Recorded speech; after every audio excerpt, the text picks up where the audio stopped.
আমার লাইফে যত অ্যাডভেঞ্চারপূর্ণ অভিজ্ঞতা হয়েছে এই 6 নাম্বার দিন নেপাল সোলো রোড ট্রিপের ভয়ঙ্কর অভিজ্ঞতা হয়েছে। ভয়ঙ্কর সব রোড ক্রস করেছি। আমি ডে নাম্বার 6 স্টার্ট করব বেনি থেকে। আমি পেরি থেকে স্টার্ট করে দিয়েছি। এই দেখো আমার গাড়ি সব রেডি হয়ে গেছে, বেঁধে ফেলেছি। এবার হেলমেটটা লাগাবো আর ডে নাম্বার 6 স্টার্ট করব মুক্তিনাথের উদ্দেশ্যে। এখান থেকে মুক্তিনাথ 96 কিলোমিটার। 6:09 বাজছে, আমি স্টার্ট করে দিলাম। একদম আমার গাড়িতে টাইম হয়েছে 6:09। যেহেতু কালকে পেট্রোল নিয়ে রেখেছি, আমি চেষ্টা করি আগের দিনই পেট্রোল নিয়ে রাখার, যাতে সকালবেলা খুব সুন্দর শুরু করতে পারি। আমি পুরো 2 ঘন্টা যাতে চালিয়ে দিতে পারি। ভালো মন্দ মিশিয়ে রাস্তাটা, তবে বেশিরভাগই ভালোই পেয়েছি। পোখরা থেকে যে 170 কিলোমিটার ডিস্টেন্স মুক্তিনাথের। বেনির পর থেকেই অফ রোড শুরু হয়। নদী পেরোচ্ছি, একটা ব্রিজ पेरोची। अंकल जी ये रिवर का नाम क्या है? काली नदी। काली नदी, काली गंडकी। ओके, काली गंडकी। আমি জানতাম মুক্তিনাথ চলতে গেলে বেরির পর থেকে যে নদীটা যাবে ওটা কালীগণ্ডকী রিভার। পুরো কালীগণ্ডকী রিভারের পাশ দিয়েই যেতে হবে। তবুও একবার এখানকার লোকাল লোককে জিজ্ঞেস করে কনফার্ম হলাম। আর এটা হচ্ছে বেনি বাজার। এটা এই বেনিতেই আমি গতকাল ছিলাম। ওকে ওকে, থ্যাংক ইউ। জিপিএস লাগাইনি, জিপিএস এর দরকার পড়ে না, কারণ এই মুহূর্তে জিপিএস এর দরকার নেই। তো সেখানে একবার কনফার্ম হয়ে নিলাম লোকাল লোকের সাথে কথা বলে। আর গতকাল আমি পেট্রোল নিয়ে নিয়েছি, তাই কোনো চিন্তা নেই। এই দেখো আমার ডান পাশে যেটা পড়লো ওটা পেট্রোল পাম্প বন্ধ রয়েছে। ভাগ্যিস গতকাল পেট্রোল নিয়ে নিয়েছিলাম। আমার লাদাখের অভিজ্ঞতা রয়েছে যে সকালবেলা পাহাড়ি এলাকায় পেট্রোল পাম্পগুলি 10টার আগে ছাড়া খোলে না। তো যাই হোক, এখন তো 6:30 মতো বাজছে, আমার কোনো টেনশান নেই, কারণ আমার যা ভরে নিয়েছি, পুরো ট্যাঙ্কি ভরে নিয়েছি। মুক্তিনাথ 96 কিলোমিটার আপ ডাউন হয়ে যাবে আমার, যা পেট্রোল আমার রয়েছে ট্যাঙ্কিতে। সামনেই খুব সুন্দর একটা জলপ্রপাত রয়েছে, কিন্তু আমি দাঁড়াবো না, সামনের দিকে এগিয়ে যাব। এই দেখো আমার ডান দিকে রয়েছে, আমি এখান থেকে ছবি তুললাম, এরপরে আমি এগিয়ে চলছি, আমি দাঁড়াইনি। কারণ সকাল সকাল যতটা পারা যায় আমাকে এগিয়ে যেতে হবে, নাহলে একটু পরে গাড়ি ঘোড়ার চাপ হয়ে যাবে প্রচুর। সকালবেলা তাই একটু গাড়ি কম রয়েছে, নাহলে এই রাস্তা দিয়ে প্রচুর গাড়ি চলে, আর বড় বড় সব গাড়ি চলে। 6:05 রওনা দিয়েছিলাম, তখন হালকা অন্ধকার অন্ধকার ছিল। এখন দেখো রোদ উঠতে শুরু করে দিয়েছে, আস্তে আস্তে প্রকৃতির চেহারা চেঞ্জ হয়ে যাচ্ছে। যত ওপরের দিকে উঠতে শুরু করলাম, ঘর বাড়ির সংখ্যাও আস্তে আস্তে কমতে শুরু করলো। এই দেখো এখানে কিছু ঘর বাড়ি দেখা যাচ্ছে, কিন্তু আগের মতো নয়।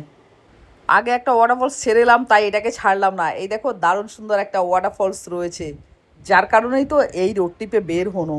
তবে আমি বেশিক্ষণ দাঁড়াইনি, ছবি তুললাম আর বেরিয়ে চললাম। প্রচুর হোটেল রয়েছে, কিন্তু আমি বেনি থেকে ছেড়ে এসেছি, তারপরেও দেখছি পোখরার পর থেকে আমি যখন উপরের দিকে উঠতে শুরু করলাম, প্রচুর জায়গায় জায়গায় হোটেল রয়েছে। সেখানে কোনো অসুবিধে নেই, যদি দলে বলে হয় আর কি, তাহলে কিন্তু একটু মানে সন্ধ্যের দিক করে হলেও চলে আসা যাবে, মানে কিছুটা এগিয়ে আসা যাবে পোখরা থেকে মুক্তিনাথের দিকে। ঘন্টাখানিক চালানোর পরই আস্তে আস্তে শহরটা শেষ হয়ে গেল, বাড়িঘরও আসতেই কমে এসছে, এখন তো পুরো দেখাই যাচ্ছে না।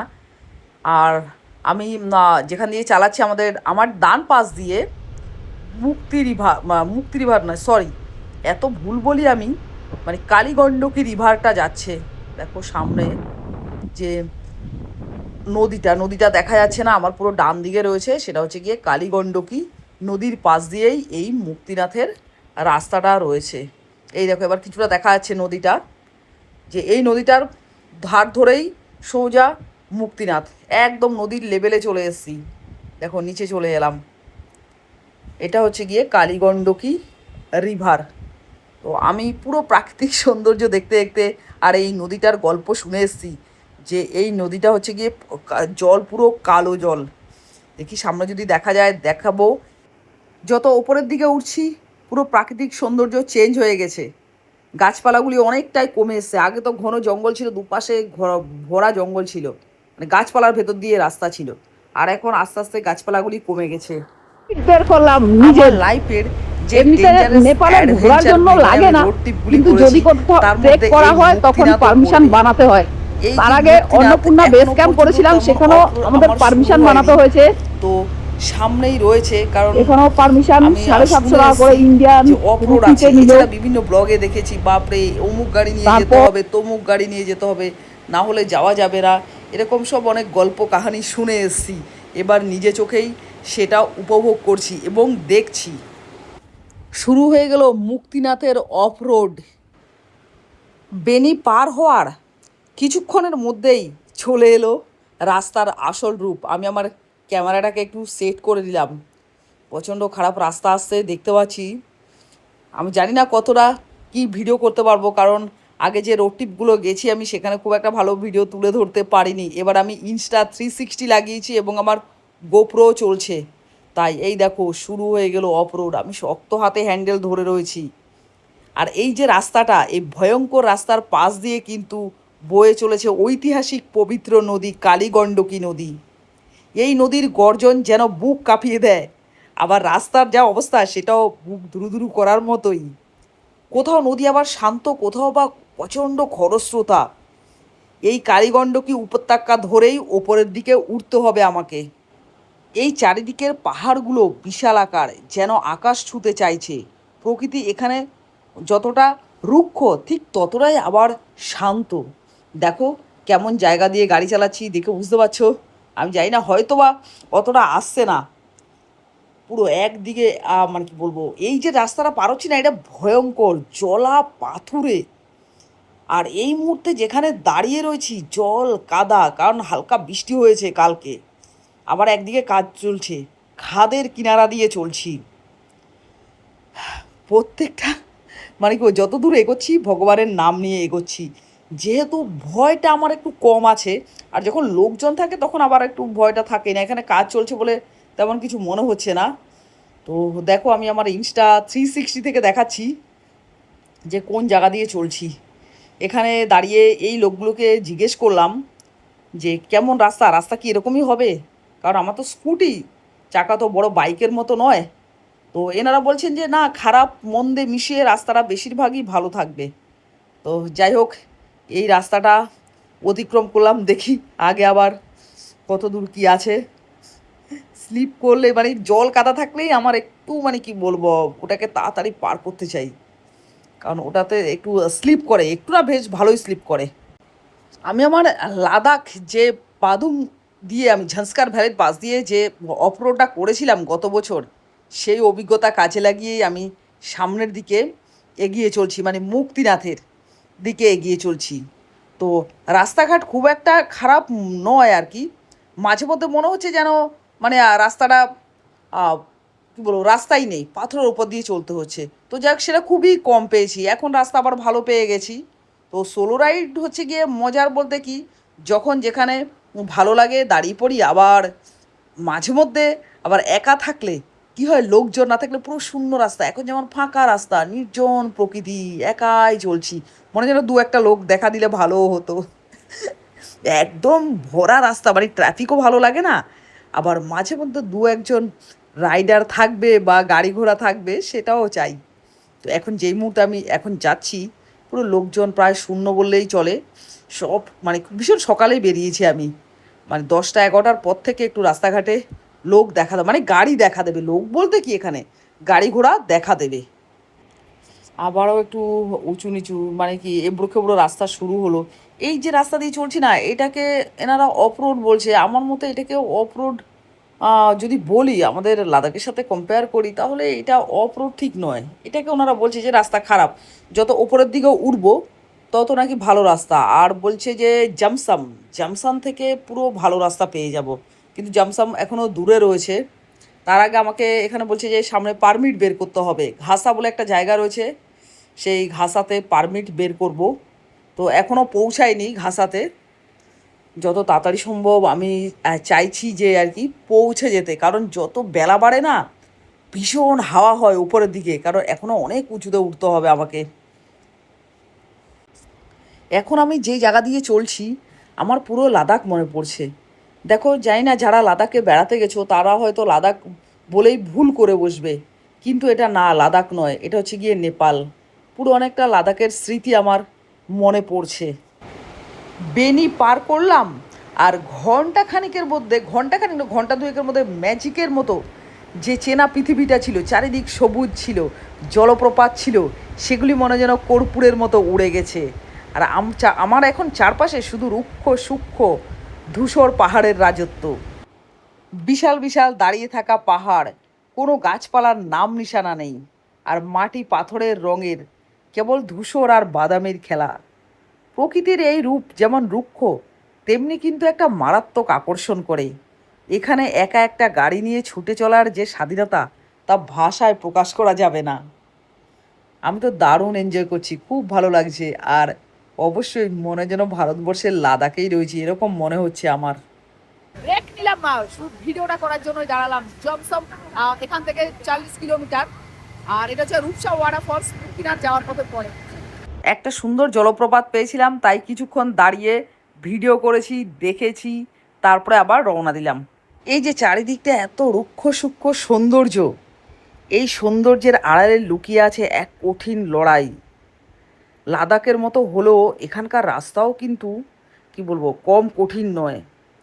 পিচ রাস্তার মাঝে মধ্যে অস্তিত্ব আছে, মাঝে মধ্যে তো পিচ রাস্তার অস্তিত্ব নেই। কিন্তু এখন যে রাস্তা দিয়ে চলছি সেটা কিন্তু পিচ রাস্তা, কিন্তু সোজা ওপরের দিকে উঠছে। এই জায়গাতে আমি পারমিশন করালাম, আমার নিজের পারমিশন, কারণ আমার গাড়ির তো পারমিট বের করা রয়েছে। আমার পারমিশন মানে আমার ইন্ডিয়ান কারেন্সিতে 750 টাকা নিল, আর হচ্ছে গিয়ে নেপাল কারেন্সিতে 1250 টাকা এখানে। আর এই জায়গাটার নাম হচ্ছে ঘাসা। এখানে সবাইকে পারমিশন বের করতে হবে। যদি যারা কেউ পারমিট বের করে আনে তারা অসুবিধে নেই, আগে থেকে অনলাইনেও করা যায়, কিন্তু আমি আমারটা করিনি, এখানে এসে করলাম। তো মিনিট 10-15 এখানে লাগলো টাইম। ও এখানে চেক হবে, দেখি গাড়িটা লাগাই, ডকুমেন্টস পেপার চেক হবে। Altitude 2800 metre. দেখো এখানে দাঁড়ালাম তো দাঁড়াতে হবেই, কারণ এখানে চেকিং, মানে আমার ডকুমেন্টস পেপারস চেক হলো, যেগুলি বানিয়ে দিয়েছে পারমিট। আর আমার পারমিটটা এখানে চেক হলো। আমার গাড়ি দেখলাম যে দেখলো না, গাড়ি অবশ্য আগেই দেখে নিয়েছে। ওই খেসা বলে জায়গাটা, আর এটা জমসম। এখানে গাড়ির সমস্ত পারমিশনগুলি, গাড়ি একটাই আধার কার্ড রয়েছে, আধার কার্ডের ভেতরে ওরা স্টাম্প মেরে দিয়েছে, ওটাই চেক হলো। তো চলো রওনা দিই। এখান থেকে 21 কিলোমিটার মুক্তিনাথ। ঢুকে পড়লাম লোয়ার মুস্তাং, যেখানে সব রাইডারদের একটা স্বপ্ন থাকে যে মুস্তাং যাব নেপালের। আমি আমার হান্টার বার্ড নিয়ে পৌঁছে গেছি মুক্তিনাথের দোরগোড়ায়। এটা গেট, এই দেখো, আর এটাই হচ্ছে লোয়ার মুস্তাং। দেখো আমি সিনারি দেখাচ্ছি। পৌঁছে গেলাম মুক্তিনাথে। कुछ नहीं करेगा। अंदर नहीं लेके जा सकती हूँ गाड़ी, ये गेट से आगे नहीं जाता है। तो यहाँ पर एक्चुअली मेरा सामान है ना। ये इसके बगल में नहीं तो गार्ड 24 घंटा वो रहता है। कौन? तो सिटी बाजार आए ना, उसके पास उसके पास रखता है, तो सेफ्टी में। গাড়ি আর ভেতরের দিকে যাবে না, এখানেই রাখতে হবে। আমি দেখি সিকিউরিটির সাথে কথা বলে তারপরে আমি রাখবো, কারণ আমার তো লাগেজ রয়েছে পেছনে। ওই ভদ্রলোক তাই বললেন যে সিকিউরিটির সাথে কথা বলে গাড়িকে রাখতে। আমি দেখি গাড়ি পার্কিং করব।